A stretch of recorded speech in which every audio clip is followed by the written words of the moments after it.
성경으로 한자를 푸는 대구의 오집사입니다. 오늘은 양식 양자에 대해서 말씀드리겠습니다.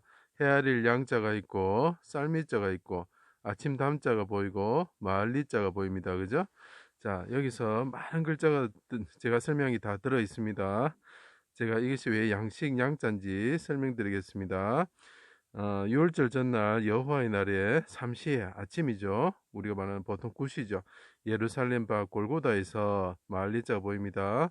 자, 포도원 열매를 소출을 받기 위해서 메시아의 신분이 왕이 오셨다. 자, 메시아의 신분이 오셨는데 그 마을에 오셨다는 그분은 하나님이시다는 거죠.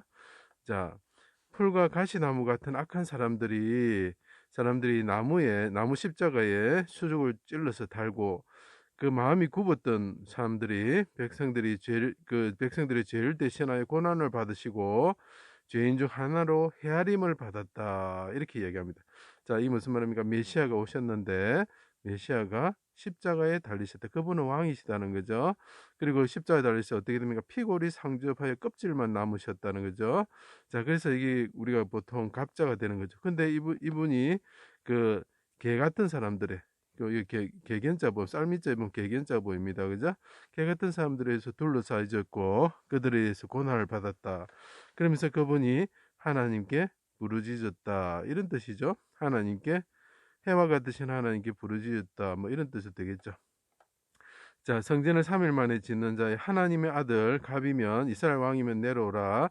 다만 내려오면 우리가 믿겠노라 이렇게 얘기했죠. 그러면서 조롱하였습니다. 그럴 때 우슬초에 맨 그릇에 가득 찬, 자, 우슬초를 이제 그 사람들이 개 같은 사람들 우슬초를 주죠. 그 메시아가 부르짖죠, 그죠? 갑인 사람이 하나님께 부르짖습니다.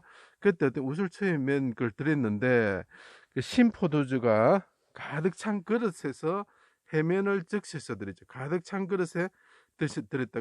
우리가 보통 그릇에다가 이렇게 가득 물건을 채워가지고 쫙 이렇게 대를 달아주죠. 그죠? 그래서 이제 가득하다 이런 뜻이 되고, 그 다음에 또 뭡니까? 그릇, 용기 이런 의미도 되고, 대를 달아주다 이런 뜻이 되죠. 그래서 양이라는 우리가 헤아리다는 뜻이 되겠죠. 자, 적서 드리고 해가 빛을 잃고 어둠이 임한 후에 밝아질 때 다시 구시가 되면 다시 해가 빛죠. 그래서 아침이 되는 겁니다.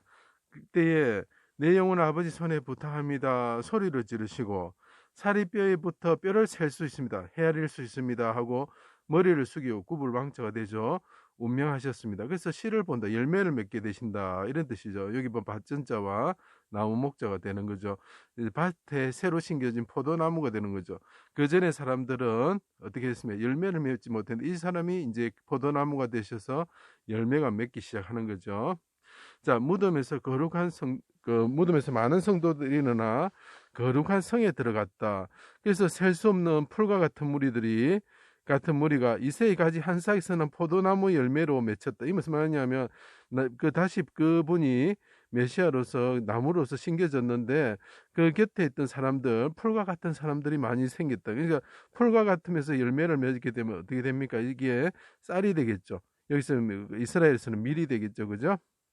열매를 맺히고 하늘의 미랄로서 땅에 떨어질 때에 예루살렘에서 용사처럼 해산하는 여인처럼 그분이 아침에 부르짖으셨다. 그래서 아침에 내가 주님께 부르짖사오니 길을 열어주셔서 나의 심정을 헤아려 주십시오. 이렇게 간 거죠. 그래 헤아릴 양자가 필요한 거죠. 자, 메시아가 어떻게 합니까? 자, 하나님께 그죠? 아침에 부르짖사오니 내 심정을 헤아려 주십시오. 그럴 때 그분이 나무 십자가에 달려가지고 그분이 가시관을 쓰시고 개 같은 사람들, 풀과 같은 사람들이 둘러싸이고 부르짖을 때에 어떻게 됩니까? 그분이 하늘에 오르셔서 풀과 같은 사람들이 왕성해지면서 열매를 맺는다. 곡식을 맺는다. 곡식이 풍성해진다. 곡식이 헤아릴 수 없이 많아진다는 거죠. 그래서 셀 수 없는 많은 열매를 맺으신다. 그래서 이건 요셉을 보면 알 수 있습니다. 요셉이 고난을 받고 나서 어떻게 됩니까? 7년 풍년 동안 많은 셀 수 없는 곡식을 거두게 되죠. 그 곡식이 단순히 곡식이 아니라 하늘의 미랄로서 떨어지셨을 때 많은 열매를 맺으시는 것, 자기 메시아의 모습을 보여주고 있는 거죠. 셀 수 없는 자기 백성들이 생기며 이들은 자기 양식 자신이 그 사람들의 양식이 된 것처럼 세상을 살리는 양식이 된다는 거죠. 그래서 곡식이라는 의미를 사용하는 겁니다. 그분이 하늘의 미랄로 떨어져 가지고 이 땅에 많은 열매를 맺으면 자기 백성이 생기죠. 이 백성들이 그분처럼 어떻게 됩니까? 하늘의 미랄이 되어서 다른 사람들을 살리는 생명을 주는 역할을 하는 것이죠. 그래서 이것이 에브라임, 딥나세라. 그래서 창성할 창자가 여기서 보이게 되는 겁니다. 자, 예수님께서 오셔가지고 메시아께서 예루살렘 오셔가지고 크게 부르짖으실 때, 하나님께 부르짖을 때 어떻게 됩니까? 예루살렘의 곡식과 새 포도주가 가득 찬다. 기름을 주신다. 그래서 마당에 밀이 가득하고, 그래서 헤아릴 양자가 필요합니다. 여기 헤아릴 양자에는 가득할 복자가 들어가 있는 게 보이죠. 독에는 새 포도주와 기름이 넘친다. 그래서 독에는 용기죠. 대를 달아주는 거죠. 그래서 양이 필요한 거죠. 그러면서 곡식이 풍성해진다. 언제? 메시아가 예루살렘에 오셔서 하나님께 아침에 부르짖으실 때 이런 거죠. 그래서 물질적인 영적 양식이 가득하고 자기 백성들이 가득하는 거죠. 그래서 낙타와 순양들이 가득하게 되는 거죠. 그래서 요셉을 가지고 설명한다면 대로 셀 수 없을 만큼 많은 곡식들이 생기게 된다. 언제? 예수 메시아가 고난을 받으시고 하나님께 부르짖으실 때 그분이 영광을 받으실 때 그런 일이 일어나는 거죠. 그래서 보면 제사장들의 겁에 대한 것, 구실에 대한 것, 어떤 세납에 대한 것들이 그 내용에 나오게 되는 것입니다. 그래서 이것이 양식양자가 됩니다. 다시 요약을 해드리면 메시아가 오셔가지고 하나님께 아침에 부르짖으셨을 때 메시아가 용사처럼 해산한 연처럼 부르짖게 되면 그 이스라엘은 그 예루살렘에는 곡식이 독에 마당에 가득 차고 넘치고 독에는 새 포도주와 기름이 넘친다. 우리의 양식을 주시는 메시아가 되신다. 이런 뜻이 되겠죠.